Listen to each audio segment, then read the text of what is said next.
Dame un segundo para buscar el material.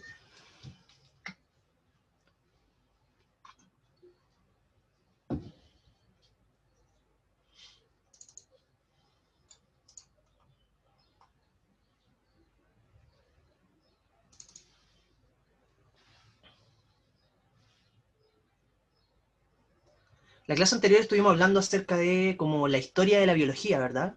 Eso estábamos viendo, ¿o no? Sí, profe. Ya, bacán, bacán. Alcanzamos a ver, si no me equivoco, hasta el experimento de Louis Pasteur, ¿verdad?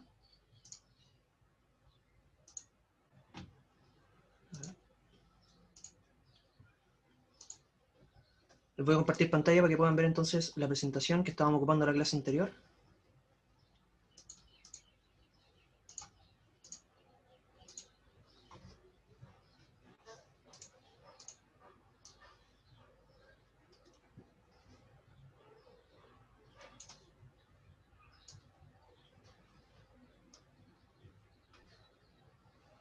Ahí. Este experimento lo alcanzamos a ver la semana pasada, ¿o no? Si me pueden ayudar con esto.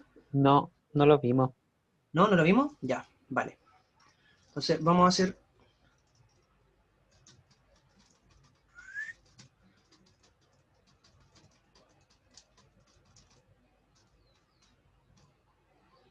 De él sí les hablé, ¿verdad? De Robert Hooke, Sí. el inventor del microscopio. Ya, perfecto. Después hablamos de Anton van Leeuwenhoek, que era el personaje histórico que se encargó de perfeccionar el modelo del microscopio de Robert Hooke y que terminó convirtiéndose en el primer ser humano en observar células vivas, ¿verdad? Él fue el primero en observar, por ejemplo, estos microorganismos a los cuales les llamó animáculos. Hoy en día nosotros los llamamos protozoos, que son los organismos microscópicos que viven en el agua estancada. Él en ese caso tomó una muestra de agua de pozo del cual él bebía todos los días y se encontró entonces con un verdadero, ¿cómo decirlo?, un verdadero zoológico, un ecosistema completo, formado entonces por estos organismos microscópicos. Él también fue el primero en observar estos espermatozoides que forman parte del líquido seminal, y también fue el primero en observar las células que conforman nuestra sangre, ¿ya? Luego, estos dos caballeros son sumamente importantes en la historia de la biología, Matthias Schleiden y Theodor Schwann, porque ellos dos fueron los que se encargaron de postular la primera idea de la teoría celular, ¿ya? Recuerden que la teoría celular es un compilado de 4 ideas que nosotros tenemos que tener bien, bien claras para seguir avanzando entonces con los contenidos que tenemos que ver de aquí en adelante, ¿ya? La primera de esas 4 ideas fue planteada justamente por estos dos caballeros, ¿ya? Matthias Schleiden y Theodor Schwann, que eran compañeros de universidad. El primero era un biólogo botánico, especialista en plantas, y el otro era un biólogo zoólogo, especialista en animales. Se dedicaron durante muchos años de su vida a observar cientos de miles de muestras de tejidos al microscopio. En el caso de Schleiden, cientos de miles de muestras de tejidos vegetales. Y en el caso de... Perdón. Y en el caso de Theodor Schwann, cientos de miles de muestras de tejidos animales. Y en conjunto llegaron a la conclusión de que todos los seres vivos estaban formados por células, ¿okay? Ese es el primer postulado de la teoría celular. Todo lo que está vivo está formado por células, ¿ya? La célula es la unidad estructural de la vida. Eso creo que lo dijimos la semana pasada. Luego, este otro caballero lo alcanzamos a ver, ¿o no? La semana pasada se los mostré, o les hablé de él. Rudolf Virchow. Creo que no. No, No. quedamos en los señores anteriores. Ah, Ahí ya en esto habíamos quedado. anterior. Ya, perfecto, muchas gracias. Entonces, recuerden, ellos dos fueron los que se encargaron de postular la primera idea de la teoría celular, ¿ok? Todo lo que está vivo está formado por células. Todo ser vivo está formado por células, a lo menos por una, ¿ya? Nunca olviden que hay organismos unicelulares, además de los organismos pluricelulares como nosotros, también hay organismos que están formados por una sola célula, ¿ok? Ahora, otro personaje importantísimo en la historia de las ciencias biológicas es este señor que se llama Rudolf Virchow, ¿ya? Rudolf Virchow es conocido por muchos aportes a las ciencias. Uno de ellos es ser el padre de la medicina social, ¿ok? Él fue el primer médico, él era médico, fisiopatólogo, tenía varios títulos. Fue el primero en presentar la idea de que el estado de salud de una persona tenía que ver directamente con su estatus socioeconómico. Rudolf Virchow fue el primero en plantear la idea de que las personas ricas tenían una salud mucho mejor que las personas pobres, ¿ok? ¿Por qué se produce ese fenómeno? Es complejo, ¿ok? Es complejo de analizar, podríamos analizarlo durante mucho rato, Pero lo importante es que el proceso sigue ocurriendo. Incluso hoy en día se mantiene esa característica, ¿ya?, de las condiciones de salud de los seres humanos. Aquellos seres humanos que tienen un estatus socioeconómico mucho más alto tienen mejor salud que los que tenemos un estatus socioeconómico mucho más bajo.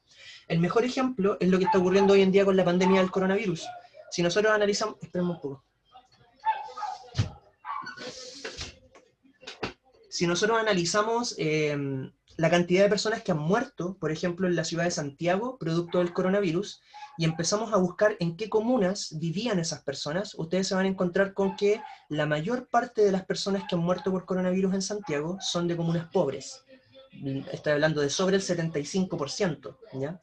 Es decir, más del doble de lo que ocurre en las comunas más acomodadas. La menor cantidad de personas muertas por coronavirus están en las comunas más acomodadas de nuestra ciudad, ¿ok?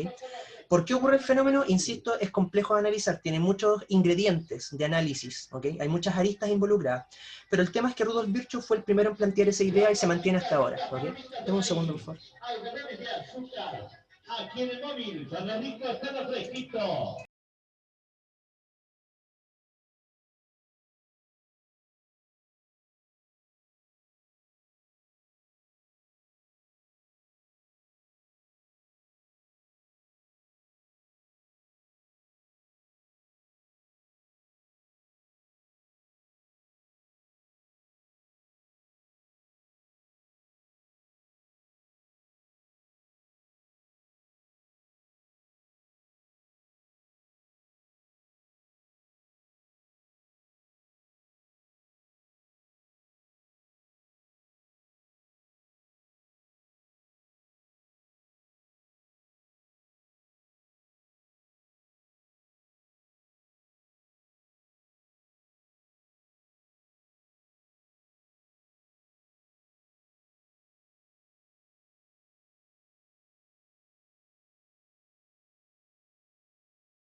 Y ahora sí, disculpen. Entonces, los otros aportes y lo que nos convoca hoy en día para nombrar a Rudolf Virchow dentro del tema que estamos tratando, es que Rudolf Virchow en su época fue un personaje bastante polémico, ¿ya?, en la historia de la biología, particularmente por una frase que citó alguna vez en uno de sus escritos. Él publicaba muchos datos importantes en revistas científicas de la época, y en una de esas revistas él escribió una frase que dejó la escoba en esa época, en el 1800.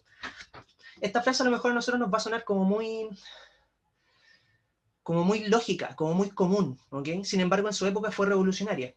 Rudolf Virchow fue la primera persona en plantear la idea que dice omnis cellula est cellula, ¿ya?, que en español quiere decir toda célula proviene de una célula preexistente, ¿ok? Eso quiere decir que todo ser vivo proviene de un ser vivo que estaba antes, ¿ok? Eso nos puede sonar súper lógico porque si ustedes lo analizan es totalmente cierto. Yo vengo de mis padres vienen de mis abuelos vienen de mis bisabuelos y así hacia atrás. Siempre los seres vivos provienen de otros seres vivos que estaban anteriores, ¿ya?, a ellos, ¿ok? Sin embargo, en esa época, esta idea fue bastante polémica, ¿ya?, debido a que en esta época, ¿ya?, bueno, y desde varios siglos antes, las nociones acerca del origen de la vida estaban súper restringidas por las ideas planteadas por las religiones en general. La semana pasada les hablé un poquitito acerca de eso, ¿ya? En esta época particularmente se encontraba muy en auge la idea del creacionismo, ¿ya?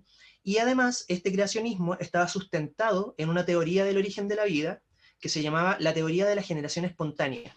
¿Han escuchado hablar de la teoría de la generación espontánea alguna vez? Sí, profe. ¿Sí? Bacán.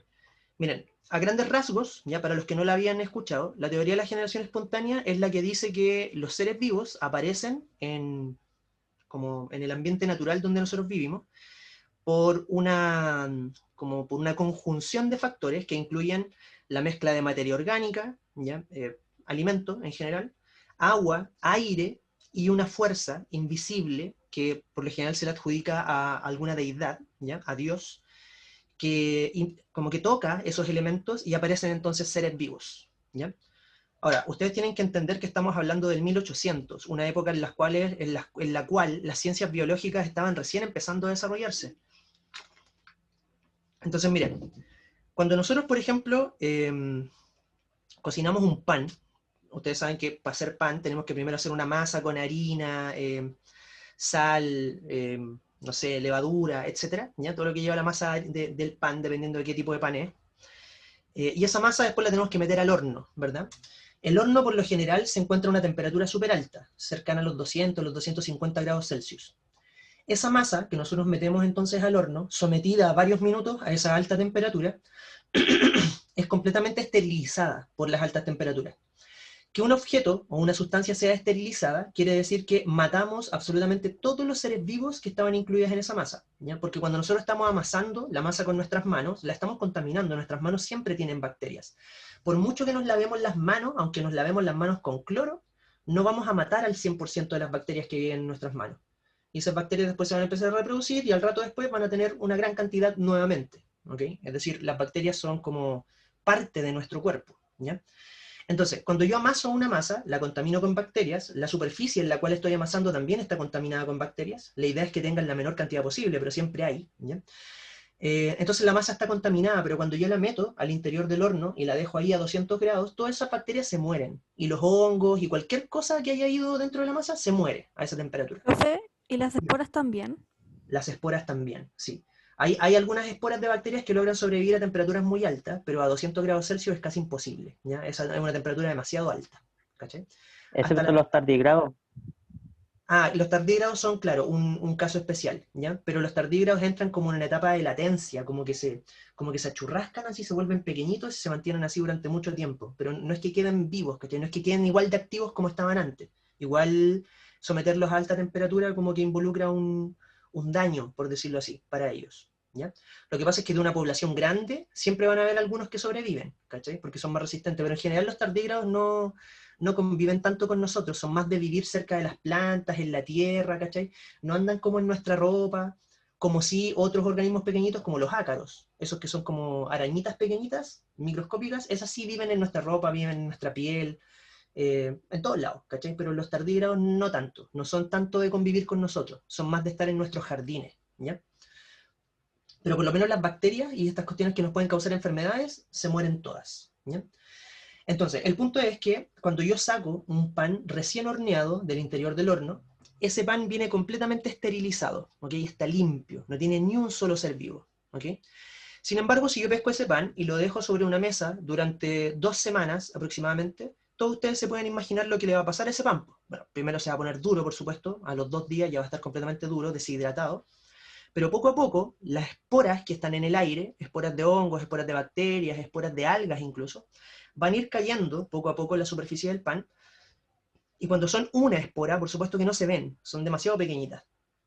Pero cuando esta espora cae sobre el pan, se encuentra con mucho alimento, del cual se empieza entonces a nutrir, y esas esporas de hongos se empiezan a multiplicar, y cuando ya son cientos de millones de hongos, se ven, se puede ver una mancha de color verde. Ustedes cachan más o menos cómo es ese típico hongo que crece en el pan, ¿ya? El moho del pan, de color verde, y le salen como unos pelos blancos, ¿cachai? Después llegan las bacterias, se ponen unas manchas negras, medias amarillentas, ahí ya se pone como hedionda la descomposición, etc. ¿Ya?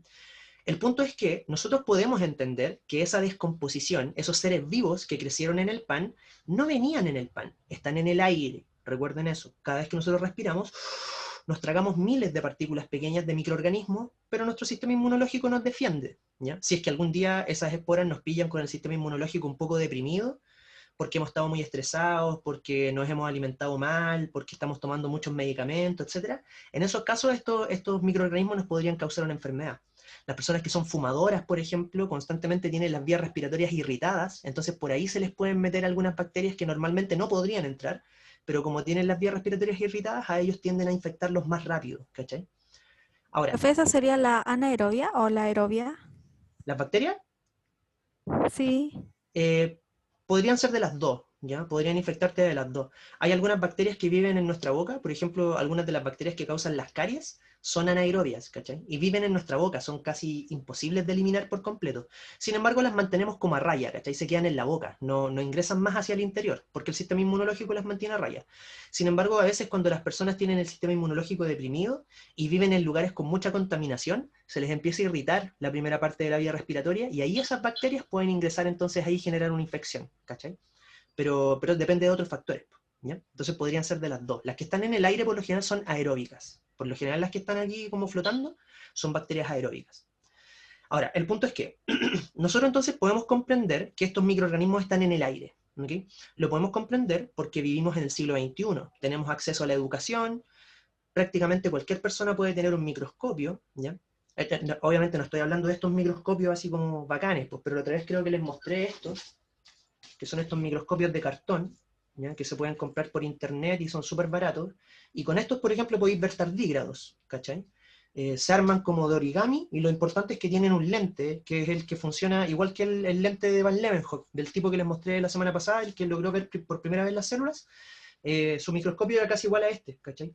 Y este de hecho lo podía anclar a tu celular, es decir, cualquiera puede tener un microscopio hoy en día, ¿ya? Por lo tanto, podemos comprobar que existen los microorganismos y que son estos los que infectan un pan.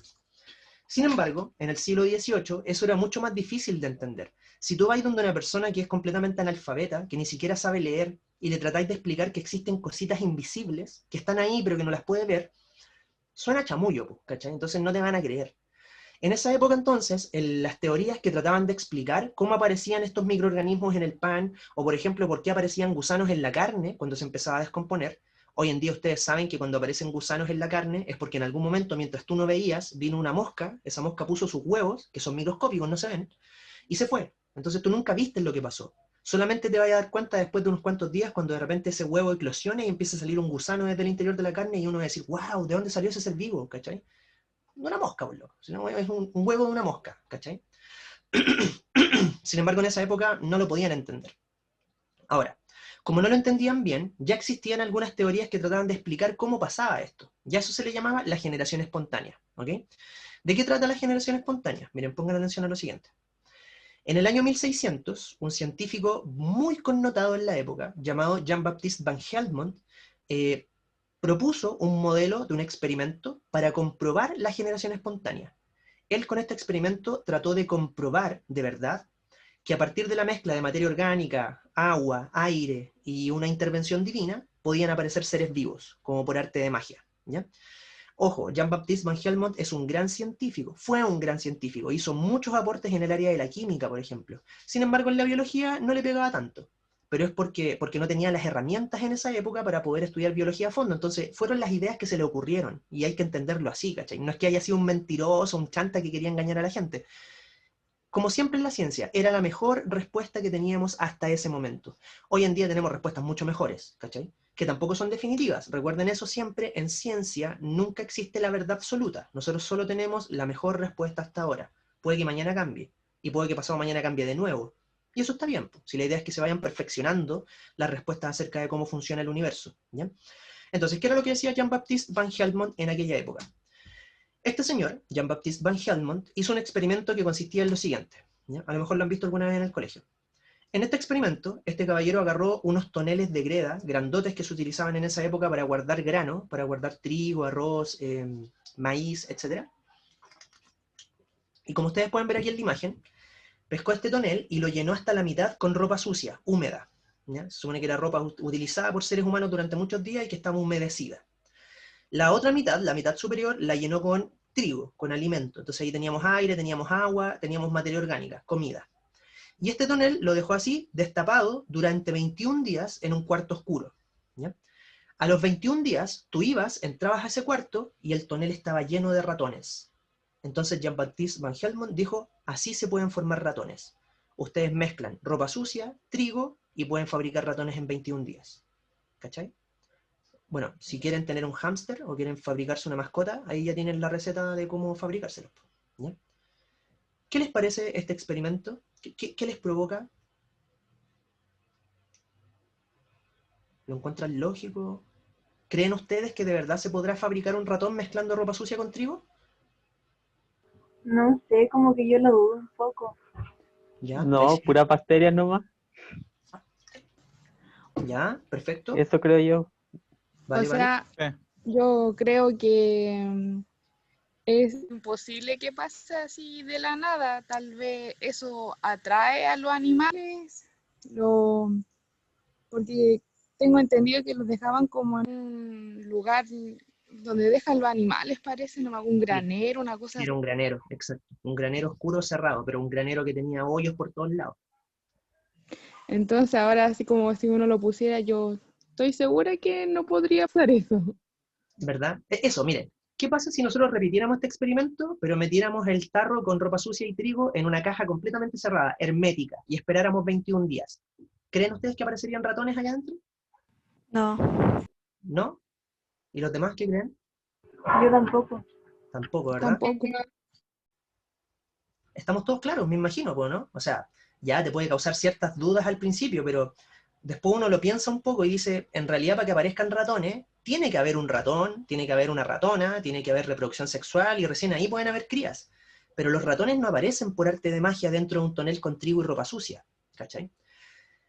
Eso nosotros lo podemos entender ahora porque, insisto, nosotros tenemos acceso a la educación. Ahora ustedes están, por ejemplo, en un proceso preuniversitario, eso quiere decir que ya pasaron por varios años de escolaridad, ¿ok? De mejor o menor calidad, eso es súper variable para todos, pero al final hemos tenido acceso a la información, tenemos internet, tenemos un montón de herramientas que nos permiten informarnos y educarnos, para por lo menos dudar cuando alguien nos muestra algo así, ¿cachai? Si hoy en día, por ejemplo, fuera a su colegio, un tipo así como un charlatán, y les dijera, miren chiquillos, yo puedo fabricar ratones con trigo y ropa sucia. Lo mínimo que yo esperaría es que la gente lo mirara raro, así como, no sé, ¿cachai? Ya puede que le den el tiempo para escucharlo, a ver si es que tiene alguna explicación lógica, pero en general uno debería ir con el escepticismo por delante, ¿cachai? Sin embargo, en esta época, la gente creyó, pero así, a ciegas, en la teoría de Van Helmont, ¿cachai? La gente de verdad dijo, wow, así se forman los seres vivos, ¿cachai? A pesar de que el experimento, como dijo la Belén, está súper mal planteado, porque de partida tú no podís dejar un experimento 21 días sin observarlo. La gracia de un experimento es que tú estés todo el rato mirando para ver qué es lo que pasa, po. Porque claramente, como dijo la Belén, aquí lo más probable es que en el momento en que tú cerráis la puerta, atraídos por el alimento, por el olor de la ropa sucia, los ratones hayan venido desde afuera, se hayan metido por algún rincón dentro de este granero, subieron por aquí, se metieron adentro y se encontraron con un paraíso, po, lleno de comida, calentito, donde nadie los molestaba, entonces evidentemente se quedaron ahí, ¿cachai? Entonces eso es lo más probable que haya ocurrido. Los ratones vinieron desde afuera, no se fabricaron como a partir de esta receta mágica que postulaba el mundo científico casi por completo en esa época, ¿ya? Y que fue comprobado, entre comillas, por Van Helmont, ¿ya? Ahora, ¿por qué creen ustedes que la sociedad en el 1600 fue tan crédula? ¿Por qué la sociedad creyó en esto sin dudarlo como ustedes lo dudaron ahora? Porque para nosotros son ridículos. Ignorancia. Ignorancia, ¿verdad? Y eso tiene que ver entonces con el acceso a la educación, ¿ya? Eso es una idea que ustedes quiero que la tengan muy clara. En 1600, en esta época, menos del 30% de la población estaba alfabetizada. Piensen en eso. El otro 70% de los seres humanos que vivían en el planeta en el 1600, que eran un poquitito más de 2.000 millones, ¿ya? Hoy en día somos 7.000 millones, en esa época éramos muchos menos, pero alrededor del 70% no sabía ni leer ni escribir, ¿cachai? Entonces, cuando tú no tienes acceso a la información, cuando tú no tienes educación, si llega el gran doctor Jean-Baptiste Van Helmont y te dice que el cielo no es azul y que es verde, ¿qué vais a hacer? ¿Le podéis discutir? Tú estás viendo que es azul, pero te lo está diciendo una eminencia, ¿cachai? Entonces, ¿qué vais a hacer? Tenés que agachar el moño y decir, bueno, él sabe, ¿cachai? Entonces, sí, es verde. Y eso es pésimo, ¿cachai? De hecho, eso es una falacia argumentativa que se llama falacia ad hominem. Tú no puedes creerle a alguien simplemente porque tiene un título, ¿cachai? Como la gente que dice, no sé, Donald Trump sabe lo que está haciendo porque es el presidente de Estados Unidos. ¿Cachai? Está loco. No, eso no es así, ¿ya? En esta época la gente, como no tenía educación, no tenía la capacidad de cuestionar las cosas que le estaban entregando como datos, ¿ya? Entonces, ¿qué es lo que nosotros tenemos que rescatar desde acá? La importancia del estudiar, la importancia del aprender, ¿ya? Eso es lo primero que yo quiero que ustedes tengan muy, muy claro. Cada vez que ustedes vayan a una clase, cada vez que tengan que leer un libro, cada vez que tengan que ver una cápsula educativa, cada vez que tengan que ver un documental, yo sé que a veces no es lo más entretenido del mundo. Este mundo nos entrega miles de cosas más divertidas que hacer. Jugar videojuegos, salir a compartir con los amigos, hacer deporte, no sé, lo que le gusta hacer cada uno, ¿cachai? Estar metido en Facebook, scrollear en Instagram. Hay mil cosas más divertidas que hacer. Sin embargo, esas cosas no te entregan un valor fundamental en este mundo, que es el pensamiento crítico, ¿cachai? Eso solo te lo entrega la educación. Entonces, cada vez que ustedes se enfrenten a una clase de lo que sea, aunque sea la clase más aburrida para ustedes, tómenla como una clase de defensa personal, literalmente. Así como en Harry Potter. ¿Vieron Harry Potter alguna vez o no? ¿O se me cayó el carnet? Muy buena Harry Potter. ¿Les Sí, gusta pues, Harry Potter? profe. Yo no la he Ah, visto. ¿viste? Es que no, ya me he encontrado con algunas generaciones que ni cachan a Harry Potter. En mi época era como un ícono, pero ya no tanto al parecer. Bueno, en Harry Potter, en algún momento, en alguna de las películas, los niños van a un curso que se llama Defensa contra las Artes Oscuras.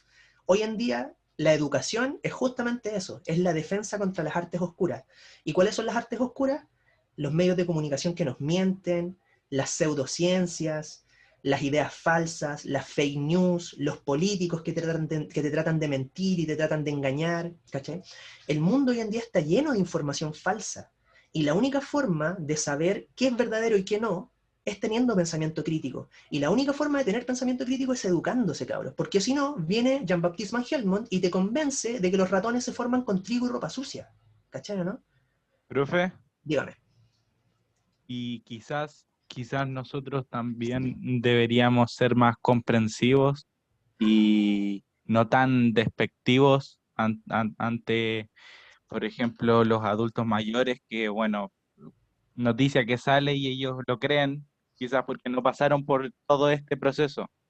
Por supuesto, exacto. ¿Ya? Es un súper buen tema, Benjamín, ¿ya? Y es importante que todos lo tengan claro también. Uno tiene que saber que cada uno es hijo de su contexto.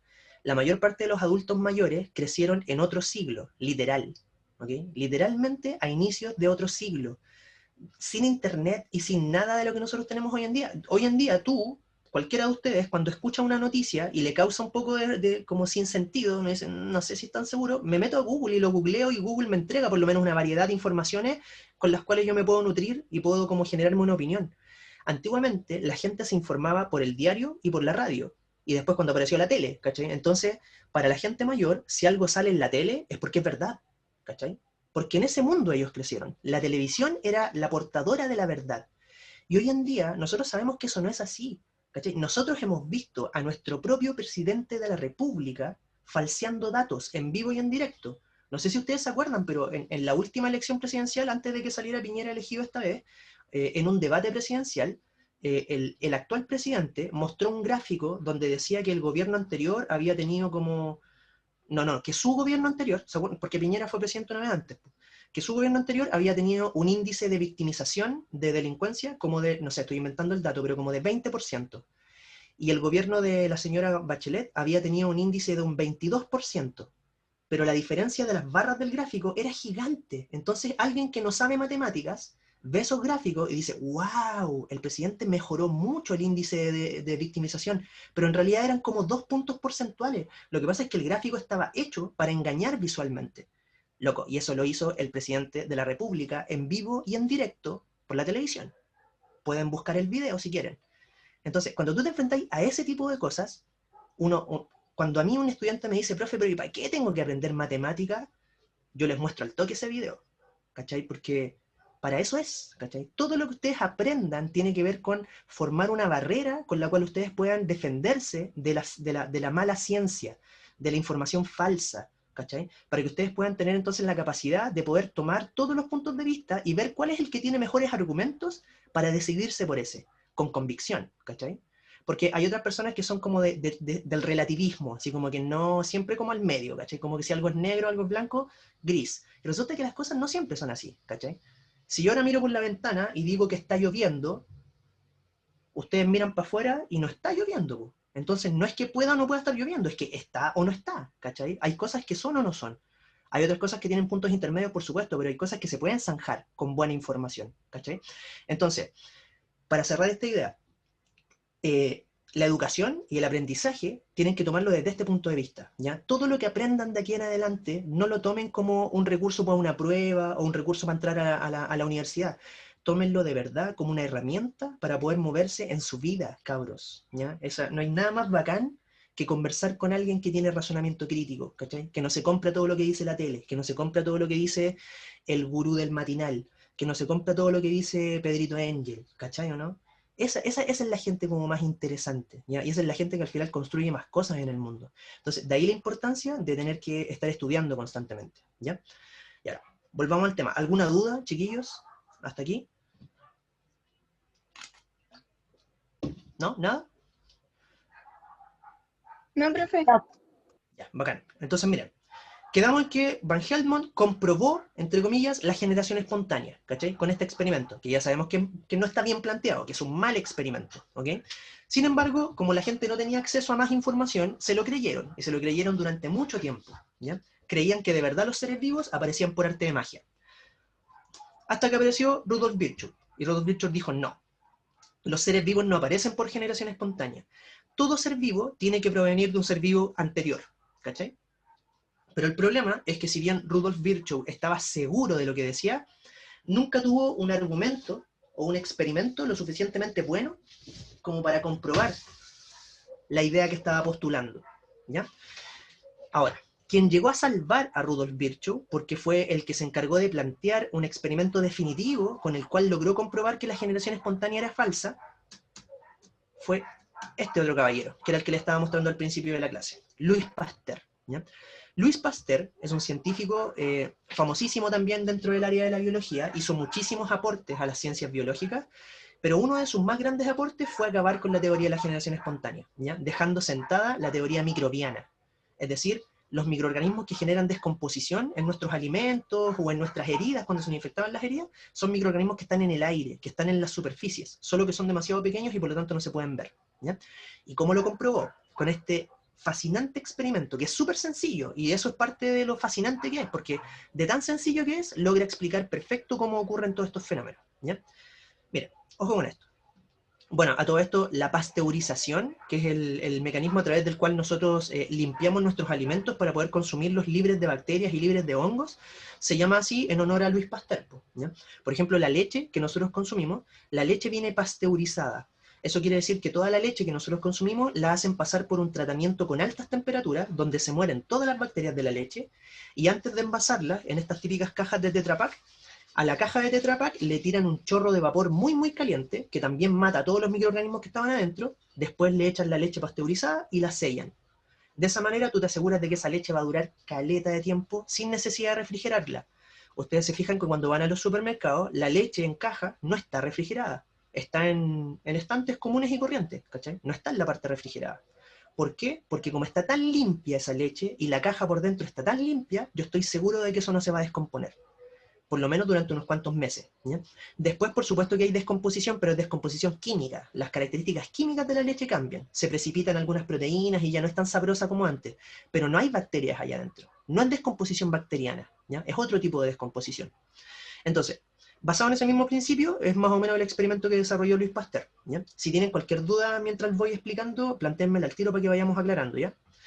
Primero, lo primero que hizo Louis Pasteur para comprobar la idea de Virchow fue fabricar un caldo de cultivo, ¿okay? Un caldo de cultivo es como, imagínense como una cazuela, pero solo la parte líquida, ¿ya? Es decir, es agua con carbohidratos, lípidos, proteínas, como una sopa nutritiva, ¿ya? Ustedes saben que cuando nosotros hacemos cazuelas, si hacemos una cazuela, por ejemplo, dentro de una olla a presión, la temperatura dentro de la olla a presión también es tan alta que se mueren todos los microorganismos, ¿ya? La cazuela está pero limpiecita en el momento en que tú abres la tapa. Pero basta con que abras la tapa y ya empiezan a caer microorganismos desde afuera, ¿cachai, no? Si tú dejas un plato de cazuela, así expuesto al ambiente durante unos cuantos días, después de un tiempo también se va a empezar a descomponer, van a empezar a crecer los virus, las bacterias y los hongos que están en el aire se empiezan a reproducir y la sopa se descompone, se llena de microorganismos, ¿ya? Entonces, miren lo que hizo Pasteur. Pasteur fabricó un caldo de cultivo, esta como cazuela, la hizo hervir, ¿okay? La hizo hervir para dejarla completamente esterilizada, y además el mismo vapor caliente del caldo de cultivo esterilizaba también la parte interna de este matraz de vidrio que ustedes están viendo acá.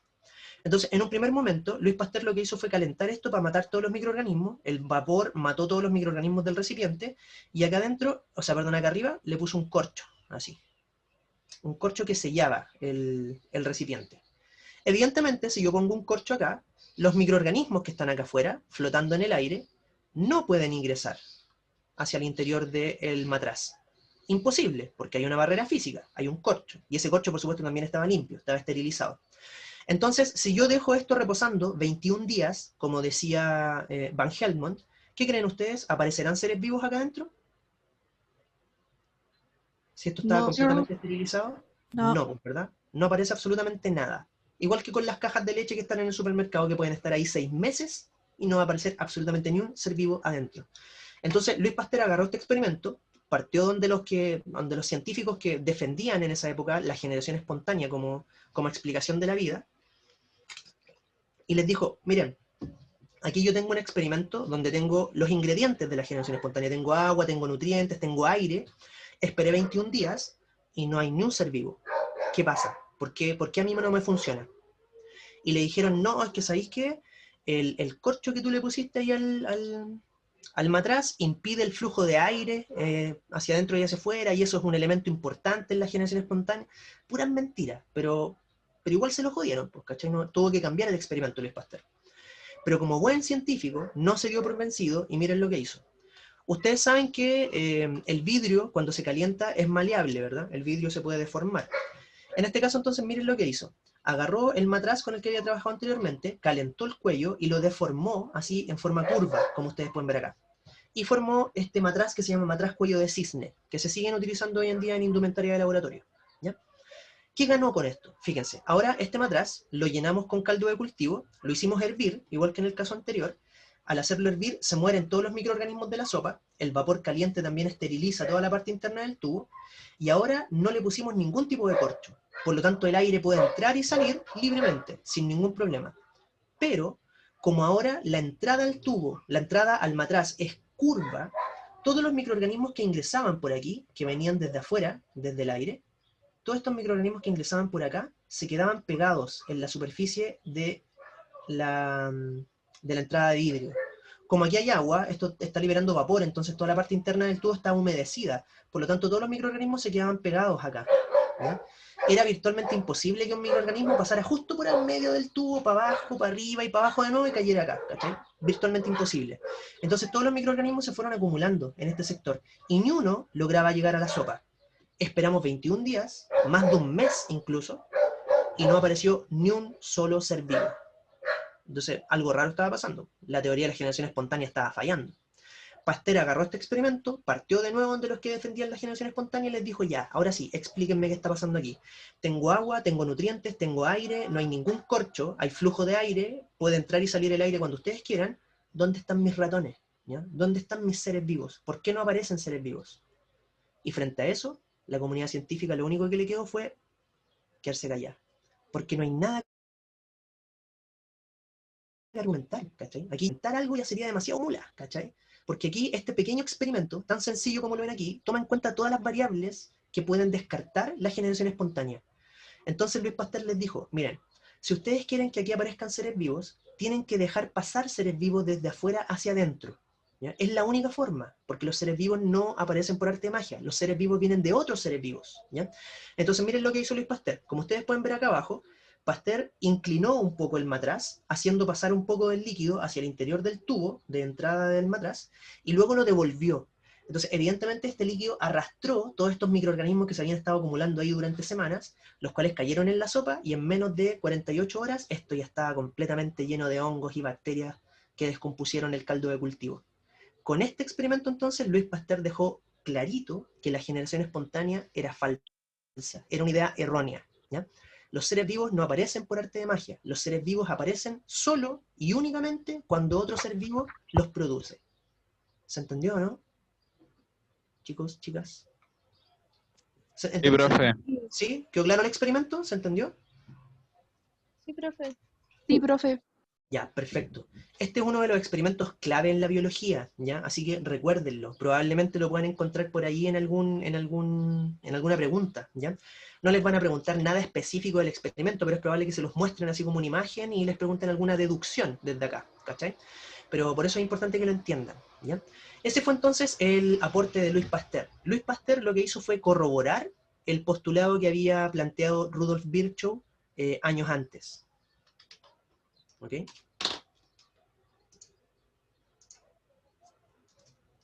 ¿Ya?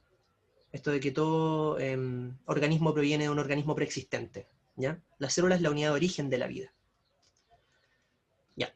Entonces, en resumen, ¿ya? ¿Cuántos postulados hemos visto hasta ahora? 2, ¿verdad? Y existen 2 más, que los vamos a mostrar de inmediato sin entrar tanto en la historia, porque estos otros postulados fueron construidos por muchos científicos que fueron aportando las ideas, ¿ya? No solo por uno, ¿ya? Y de hecho son más recientes. Entonces, tenemos un primer postulado de la teoría celular, que dice que la célula es la unidad estructural de todos los seres vivos. Todo ser vivo está formado por células, a lo menos por una. Por favor, nunca olviden a los organismos unicelulares, ¿ya? Luego tenemos que la célula es la unidad funcional de todos los seres vivos. Nosotros dijimos en las primeras clases que estuvimos acá que una de las características de los seres vivos es que los seres vivos tienen un metabolismo. ¿Se acuerdan de esa palabra o no? ¿Qué era el metabolismo? ¿Quién me podría definir qué es el metabolismo con sus palabras? Era un conjunto de reacciones químicas. Ya, perfecto. Que Necesarias para ocurren la dentro de una célula. que ocurren dentro de una célula. Perfecto, ¿ya? Eso es el metabolismo. Recuerden que los seres vivos están vivos porque tienen un metabolismo, un conjunto de reacciones químicas que los mantienen vivos, que generan energía, que fabrican proteínas, etc. ¿Ya? Todas esas reacciones químicas se llaman metabolismo. Y esas reacciones químicas llamadas metabolismo solo ocurren dentro de las células. No hay metabolismo extracelular, ¿ya? Todo lo que tiene que ver con la vida ocurre dentro de una célula. A eso se refiere el segundo postulado. La célula es la unidad funcional de todos los seres vivos. Todas las reacciones químicas del metabolismo ocurren dentro de la célula, ¿ya? El tercer postulado es el que estábamos planteando recién. La célula es la unidad de origen de todos los seres vivos. Todo ser vivo proviene de un ser vivo preexistente, ¿ok? Ahora, ustedes saben que la biología tiene como meta poder aclarar cómo apareció o cómo aparecieron los primeros seres vivos de nuestro planeta, y eso todavía no lo tenemos claros. Hay un montón de hipótesis, algunas más claras que otras, que tratan de explicar cómo aparecieron los primeros seres vivos, pero todavía no está zanjado, ¿ya? Sin embargo, desde ahí para adelante ya sabemos que siempre los seres vivos provienen de otros seres vivos preexistentes. Y a partir de ahí ocurren fenómenos como la evolución, por ejemplo, que nos ha permitido ir variando la vida desde organismos muy, muy sencillos que aparecieron en el planeta hacia alrededor de 3.600, 3.700 millones de años, hasta organismos tan complejos como nosotros, como una planta, como un ave, etc. ¿Ya? Y por último, el último postulado de la teoría celular dice que la célula es la unidad genética de todos los seres vivos. Esto, por supuesto, es el último postulado que se ha planteado como parte de la teoría celular y es del siglo pasado, ¿ya? Y dice que toda la información que me permite mantener vivo a un ser vivo está en el ADN, ¿ya? El ADN es el libro de la vida, literalmente. Es un libro donde está almacenada la información que me permite hacer que una célula se reproduzca, que ordene su metabolismo, que pueda reaccionar frente a los estímulos del ambiente, etc. ¿Ya? Todo eso está almacenado en el ADN, y el ADN, el único lugar donde lo podemos encontrar es dentro de células, ¿ya? Bueno, ahora sabemos que existe la salvedad también de los virus, ¿ya? Pero eso ya es un tema aparte, ¿ok? Pero por lo menos sabemos que el ADN es el libro de la vida y el principal lugar donde encontramos ADN es dentro de las células, ¿ya? Eso quiere decir entonces que la célula sea la unidad genética de los seres vivos. ¿Se entendieron los 4 postulados? La célula es la unidad estructural, es la unidad funcional, es la unidad de origen y es la unidad genética de la vida, ¿ya? Esas 4 ideas, chiquillos, chiquillas, las tienen que tener clarísimas, ¿ya?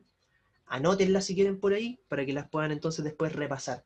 Insisto, estas 4 ideas son la base para poder entender todo lo que vamos a ver después, ¿ya?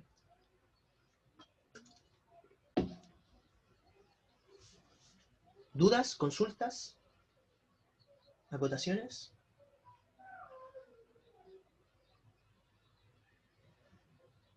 ¿No? ¿Nada? Cabros, un ejercicio. Cabres, ¿ya? Cabros y cabras. Chicos y chicas. Lean con mucho cuidado este ejercicio y traten de desarrollarlo, ¿ya? Es un ejercicio más de comprensión lectora en realidad, así que pongan mucha atención. Yo vengo al tiro.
Ya, cabros, ¿la desarrollaron o no?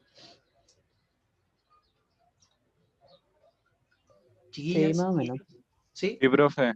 A ver, ¿quién está seguro? ¿Seguro de su respuesta? Y me puede decir cuál fue la que marcó. Yo creo que más o menos. A ver, Yo ¿cuál igual. te la jugaste? Yo creo que solo 2. Solo dos, dice el Bastián. Benjamín, 1, 2 y 3. 1, 2 y 3, perfecto. Yo ¿Y el resto? también, lo mismo que el Benjamín. Igual que el Benjamín, 1, 2 y 3, perfecto. ¿Las demás, chiquillas? 2 y 3. 1, 2 y 3 también. ¿Y el resto? ¿Se la juegan por alguna? ¿No? Resolvemos entonces. Ya, pongan mucha atención, fíjense en esto. Mucho ojo con lo que vamos a ver acá. El enunciado de la pregunta me dice, la siguiente imagen muestra la secuencia de un experimento que se realizó en un ratón. En un experimento, nosotros podemos ver que hay una extracción de células hepáticas, es decir, están sacando células del hígado, como me dicen aquí. ¿Ya? Sacamos 2, 4, 6 células del hígado, las pusimos en estas como bandejitas de vidrio que se utilizan en laboratorios que se llaman placas de Petri. ¿Ya? Pusimos 6 células ahí, en un cultivo celular in vitro significa en vidrio, ¿ya? Se desarrolla en el laboratorio. Por lo general estos cultivos se hacen en una especie de jalea que se llama agar-agar, que tiene agua, tiene nutrientes y todo lo que necesita una célula para poder vivir. Y podemos ver que después de un tiempo, estas 6 células se multiplicaron y obtuvimos un montón de células acá. ¿Ya? Entonces, sacamos células del hígado, las pusimos en un cultivo in vitro y estas células se multiplicaron. Eso es todo lo que podemos ver en este experimento. ¿Ya? Entonces, fíjense, dicen, y esta parte es crucial, dice, en relación al experimento, en relación a lo que yo estoy viendo acá, ¿cuál o cuáles de los postulados de la teoría celular está o están representados? ¿Está o están representados dónde? Acá, en este experimento. ¿Ya? Eso era crucial. Entonces, fíjense, la primera idea, la primera alternativa dice, todos los seres vivos están formados por células. Primero, ¿esa afirmación es verdadera o es falsa? Verdadera, porque Es le verdadera. transmitieron. Es verdadera, ¿verdad? Es el primer postulado de la teoría celular. Todos los seres vivos Es están que, formados por células. ¿Sí o es no? que, profe, yo tenía esa duda de que, bueno, es verdadera, pero es que el experimento, por la imagen, yo no lo puedo confirmar, pues si eso es lo que me está mostrando ahí, pues. Exacto. Ahí está el punto. ¿Se dan cuenta, no? Efectivamente, esta afirmación es verdadera. Nosotros lo sabíamos porque lo acabamos de revisar, pues se lo expliqué recién. Sin embargo, la pregunta no me está diciendo si es que la afirmación es verdadera o es falsa. Eso no me lo dicen acá. La pregunta me dice, en relación al experimento, ¿cuál de los postulados de la teoría están representados en este experimento? Entonces, fíjense en esto. Si yo tomo una célula de un ratón y la pongo en una placa de Petri y esas células se expanden, yo puedo entonces decir todos los seres vivos están formados por células. ¿Tiene lógica o no? Es decir, se los pongo de otra manera. Yo tomo células de un ratón, las pongo en una placa y estas células se expanden, yo podría decir los tiburones están formados por células, las jirafas están formadas por células, los pinos están formados por células. Como que no tiene sentido. ¿Se entiende, no? Entonces, fíjense, la primera afirmación efectivamente es verdadera, pero yo no la puedo extraer de este experimento. Porque en este experimento no me están demostrando que todos los seres vivos están formados por células. Si yo me pongo quisquilloso, lo único que yo puedo sacar de aquí es que los ratones están formados por células. ¿Cachai? Pero yo, al tratar a un ratón, no puedo decir que todos los seres vivos están formados por células. Recuerden que Schleiden y Schwann, los dos caballeros que postularon esta idea, pasaron años y años y años observando miles de muestras de tejido vegetal, en el caso de Schleiden, y miles de muestras de tejido animal, en el caso de Schwann, para llegar a la conclusión de que todos los seres vivos están formados por células. Entonces, Profe, si yo veo a un ratón, al tiro, Benjamín, si yo veo a un ratón formado por células, no puedo extrapolar esa idea a todos los seres vivos. Dígame. el experimento nos dice que no es todo o nada. Claro, ¿cachai? El experimento no es tan determinista en ese sentido. ¿Ya? Entonces, ¿todos los seres vivos están formados por células? Sí. ¿Lo puedo extraer desde este experimento? No. Entonces no había que marcarla. ¿Cacharon? La 2 dice, las células se originan de otras células preexistentes. Primero, ¿esa afirmación es verdadera o es falsa? Verdadera. Verdadera. ¿Verdad? Todos los seres vivos están formados, o sea, provienen de otro ser vivo preexistente. ¿Las células se originan de otras preexistentes? Sí, es verdadero. ¿Eso yo lo puedo observar en este experimento? Sí, Sí, Sí. Sí, ¿verdad? Porque tengo que de pocas células salieron muchas células. Es decir, estas vienen de estas de acá.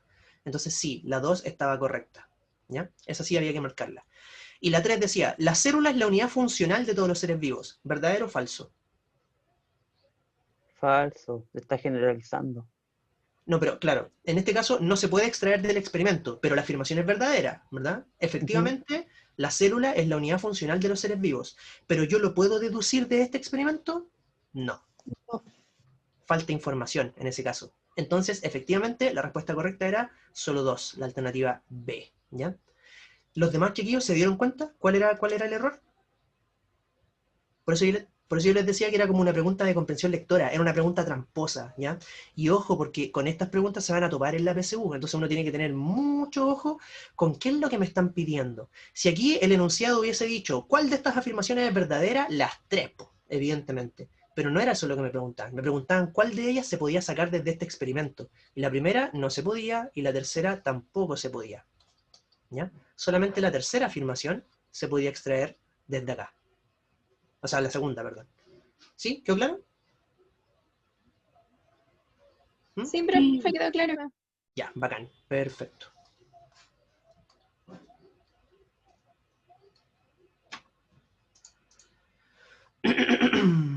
Ya, miren. Algo importante que tenemos que ver y con esto vamos a cerrar la clase de hoy. Necesito mi pizarra, denme un segundo.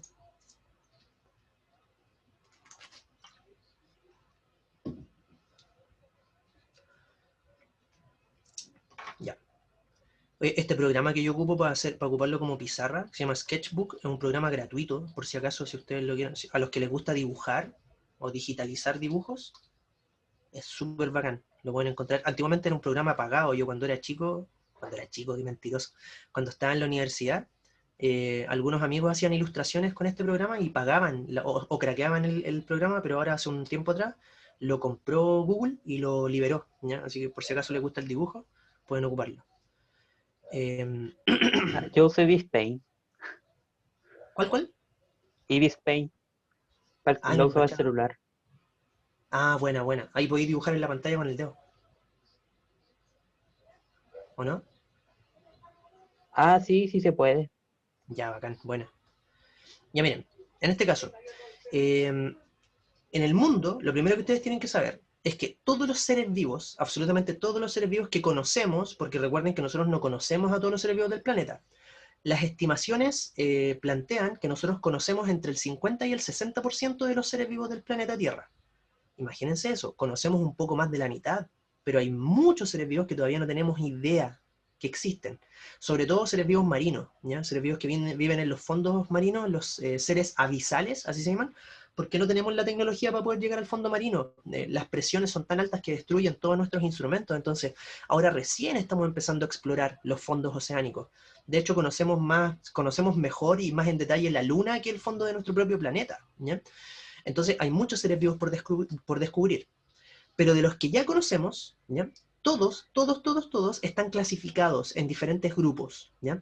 Hay una rama de la biología que se encarga de clasificar a los seres vivos. Es como una subciencia de las ciencias biológicas que se encarga de agarrar a todos los seres vivos nuevos que se van descubriendo y los empezamos a comparar entre ellos. Y vemos cuál se parece con cuál, y si son diferentes lo ponemos en un grupo distinto, etc. Esa rama se llama taxonomía, ¿ya? La taxonomía y la sistemática. Son dos ramas de la biología que se encargan de ir clasificando a los seres vivos. Que eso es lo que hacen los científicos en general, pues como descubrir cosas y clasificarlas en grupos. Como la tabla periódica, ¿cachai? Que clasifica a los elementos químicos, como la clasificación del espectro electromagnético, que los físicos ahí clasificaron los tipos de onda, etc. ¿Ya? Nosotros clasificamos seres vivos, los biólogos. Ahora, existe un primer sistema de clasificación que se llama el sistema de clasificación de los 3 dominios. Esto no es tan conocido, no sé si se los pasaron en el colegio. ¿Les hablaron alguna vez de los 3 dominios? Porque esto se incluyó hace poco en el currículum nacional. No, creo que no. A mí ¿No? no me suena. Ya, entonces les recomiendo que tomen nota de esto, porque se los pueden preguntar en la PSU. Yo he visto preguntas donde aparece. No les van a preguntar por los 3 dominios en particular, pero los pueden mencionar. Entonces ustedes tienen que saber de qué están hablando, ¿ya? Entonces, los 3 dominios son 3 grupos dentro de los cuales podemos agrupar a todos los seres vivos del planeta, ¿ya? El primer dominio se llama dominio arquea, Archeae. ¿Ya? El dominio Archaea es el dominio de las bacterias del viejo mundo, las bacterias antiguas. ¿Ya? Aquí se agrupan un tipo de bacterias especiales, bacterias antiguas, que se conocen como bacterias extremófilas. Extremófilas. Estos son un grupo de bacterias súper raras que viven en el ambiente donde nosotros jamás hubiésemos pensado que podrían haber seres vivos. Ahí viven estas bacterias. Por ejemplo, en las orillas de los volcanes, en los cráteres volcánicos, hay unas temperaturas tan altas que uno dice, ahí no puede vivir nada. Mentira. Hay bacterias que viven ahí, ¿ya? Que se llaman termófilas. En los fondos oceánicos, donde hay como volcanes submarinos que emanan agua a altas temperaturas, donde la presión es altísima, uno diría, ahí no puede vivir nada. Mentira. Hemos encontrado bacterias extremófilas que viven en ese sector. Los salares, por ejemplo, que se encuentran en el norte de Chile, hay tanta sal que ahí cualquier cosa se deseca. Recuerden que nosotros siempre hemos utilizado la sal para mantener alimentos sin que se descompongan, porque cuando cualquier organismo toca la sal te deshidrata, te roba el agua y te morís, ¿cachai? Si nosotros nos tiráramos dentro de una piscina llena de sal, después de un tiempo nos deshidrataríamos completamente. Uno dice, ahí no pueden vivir nada, no pueden haber bacterias en un salar. Falso, hemos encontrado bacterias que viven ahí. Hay lagos subterráneos que quedan en Estados Unidos, por ejemplo, donde en vez de haber agua, hay ácido sulfúrico. Ácido sulfúrico, no sé si ustedes cachan, pero el ácido sulfúrico tú te dejas caer una gota en la mano y te la quemas y te atraviesa la mano, ¿cachai? Sumamente corrosivo. Ahí sí que no puede vivir nada. Mentira, hay zarcillos de bacterias que viven ahí adentro. Esas se llaman bacterias extremófilas, las bacterias antiguas. Se les llama las bacterias antiguas porque recuerden que así era nuestro planeta hace millones de años atrás. Hoy en día nuestro planeta lo vemos así con plantas, con el cielo azul, una que otra vez queda alguna embarrada con un desastre natural, pero en general es como un ambiente relativamente calmo. Sin embargo, hace miles de millones de años atrás, nuestro planeta estaba lleno de erupciones volcánicas, la atmósfera todavía no tenía tanto oxígeno, estaba lleno de azufre, era un espectáculo así dantesco, nada podía vivir ahí, excepto algunas bacterias. Y esas bacterias lograron sobrevivir durante todos estos años y se quedaron en aquellos lugares del planeta que todavía conservan esas características que tenía el planeta Tierra antiguo, ¿cachai? Alrededor de los volcanes, en los fondos oceánicos, etc.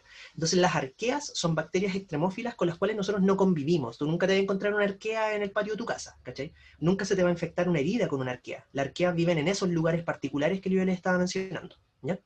Ese es el primer dominio. El segundo dominio se llama dominio Eubacteria. El dominio Eubacteria es el dominio de las bacterias modernas, las bacterias del nuevo mundo. Estas sí son las bacterias que conviven con nosotros, son caletas. ¿Ya? Las bacterias modernas, las bacterias del nuevo mundo, las bacterias que viven en nuestra boca, las bacterias que infectan nuestras heridas, las bacterias que nos causan enfermedades, etc. Esas bacterias con las que convivimos constantemente son las bacterias modernas, las eubacterias, ¿ya? Y el último grupo, ¿ya?, de estos tres dominios se llama dominio Eucaria. Y aquí están todos los organismos eucariontes, todas las células con núcleo. ¿Ya? Células con núcleo. Y aquí están casi todos los seres vivos que nosotros conocemos, que son como los más grandes, los protozoos, los hongos, las plantas, las algas, nosotros mismos estamos aquí dentro de este grupo, ¿ya? Entonces todos los seres vivos del planeta están en alguno de estos tres grupos. Aquí están todos los que tienen células eucariontes, aquí están las bacterias modernas y aquí están las bacterias antiguas, ¿ya? Así se clasifican los seres vivos en nuestro planeta hasta ahora, ¿ya? Ahora, por debajo del sistema de los tres dominios hay otro sistema de clasificación, que es como el siguiente paso, que se llama el sistema de los 5 reinos. Y este es más conocido. ¿Han escuchado hablar de los 5 reinos? Reines, le puse. Pipí. ¿Sí? Ahí va el reino fungi, cosas así. Perfecto, sí. Entonces vamos a poner primero al reino fungi. ¿Cuál es el reino fungi? ¿Quiénes van ahí? Los hongos, esto, Los hongos. Está también el vegetal. El reino vegetal, perfecto. ¿Ya? ¿Qué otro reino conocen? El animal. El reino animal, correcto. Nos faltan dos. El de los protozoos. El de los protozoos, ¿cómo se No me llamaba acuerdo ese? cómo se llama. ¿Recuerda? No me acuerdo cómo se llama. Reino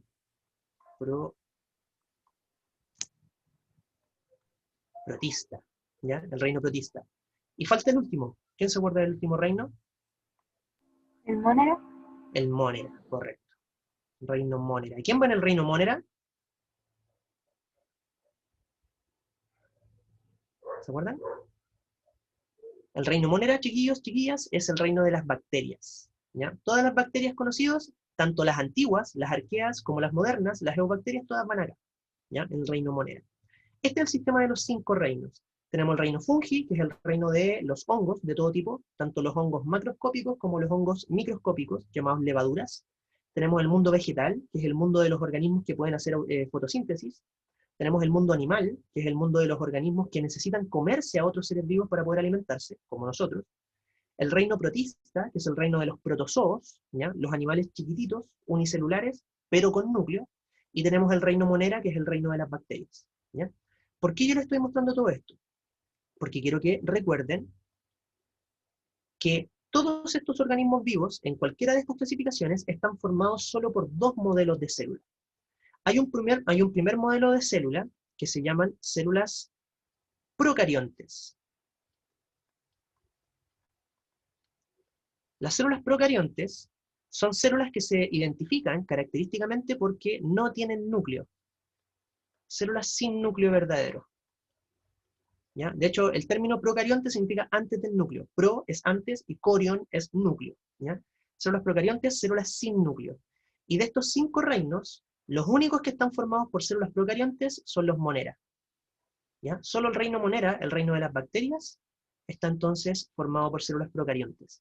Y en este caso, en el caso de los dominios, el dominio arquea y el dominio eubacteria están formados entonces por estas células procariontes también. ¿Ok? Los otros 5 reinos están formados por otro modelo celular, que se conoce como modelo eucarionte. ¿Ya? El modelo de las células con núcleo verdadero. Eu significa verdadero y corion significa núcleo. ¿Ya? Células con núcleo. Como las que conforman nuestro cuerpo. ¿Ya? Células con núcleo. Y en este caso, dentro de los 5 reinos, tanto el reino fungi, como el reino vegetal, como el reino animal, y también el reino protista, los 4 están formados por células de tipo eucarionte. Y dentro de los dominios, solo el dominio eucaria, que agrupa a todos estos de acá, ¿ya? Está formado por células eucariontes. De hecho, por eso se llama eucaria, que es el dominio de las células eucariontes. Dentro del dominio eucaria están los hongos, los vegetales, los animales y los protistas. Y el dominio arquea y eubacteria se reparten, ¿ya? El dominio monera. O sea, perdón, el reino monera. ¿Se entendió más o menos, no? ¿O muy enredado la clasificación? ¿Cabras? ¿Cabros? Sí, se entendió. ¿Sí? ¿Se entendió? Ya, perfecto. Entonces, lo que quiero que quede claro es que en el mundo solo existen 2 tipos de células. Todo lo que nosotros conocemos como ser vivo en este planeta, hasta ahora que sepamos, está formado única y exclusivamente por 2 modelos de células. Las células procariontes y las células eucariontes. Nadie sabe si en el futuro vamos a encontrar seres vivos que tienen un tipo celular especial. Puede pasar, pero por lo menos por ahora, todo lo conocido está formado o por célula procarionte o por célula eucarionte. Todo lo que está vivo está formado por alguno de estos 2 modelos. La próxima semana vamos a profundizar en cuáles son las diferencias entre un modelo y otro, y vamos a empezar a tratar entonces con detalle. Primero a las procariontes, para ver qué es una bacteria, cómo está conformada, y después nos vamos a ir a la célula eucarionte para ver cómo está conformada, y cuáles son las diferencias que hay dentro de ese grupo. ¿Ya? Eso pues, chiquillos. ¿Alguna duda entonces con lo que vimos hasta ahora?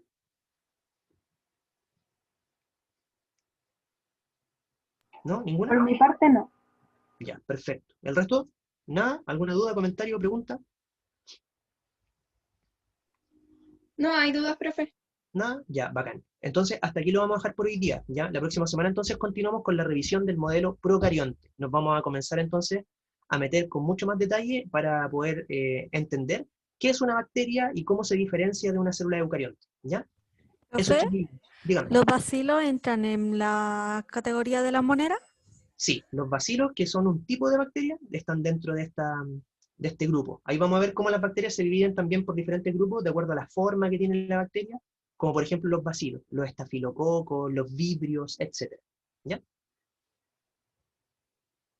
Ya, cabros y cabras. Quedamos entonces hasta aquí por hoy día, ¿ok? La próxima semana continuamos. Espero que les haya servido la clase y nos vemos en una semana más, ¿ya? Cuídense mucho, estudien mucho, que les Gracias, vaya muy profe. bien.